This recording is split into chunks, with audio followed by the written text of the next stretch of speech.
క్రీస్తునందున్న ప్రియులకు ప్రేమతో వందనాలు తెలియజేయుచున్నాను.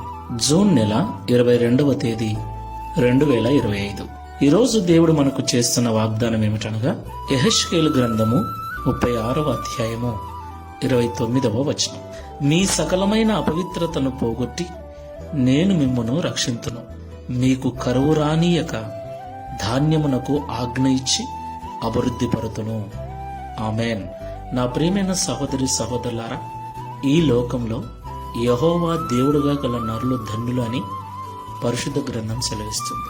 నిజంగా యేసుక్రీస్తు ప్రభుల వారిని ఆరాధిస్తున్న మనము ఎంతో ధన్యులం ప్రియులారా. ఎందుకంటే మానవుని యొక్క జన్మ కర్మ పాపములను తీసివేయగల ఏకైక పరిశుద్ధుడు యేసుక్రీస్తు ప్రభుల వారు ఒక్కరే. ఎందుకంటే తల మొదలుకొని అరికాలు వరకు ఎలాంటి పాపము లేనివాడు, ఎలాంటి దోషము లేనివాడు. ఆయన పరిశుద్ధుడై ఉన్న దేవుడు.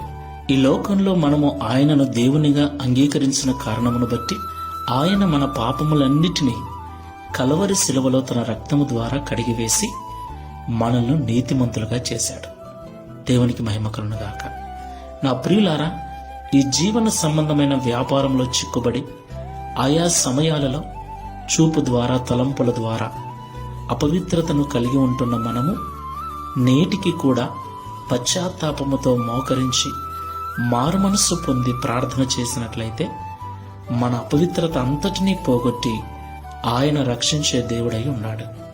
అంత మాత్రమే కాదు ప్రియులారా, ఎవరైతే పశ్చాత్తాప హృదయముతో మారుమనస్సు పొందిన మనస్సుతో ఎవరైతే దేవుని సన్నిధిలో జీవిస్తూ ఉంటారో వారికి ఏమాత్రము కరువు రానియకుండా సమృద్ధి చేత నింపుతానని వాగ్దానం.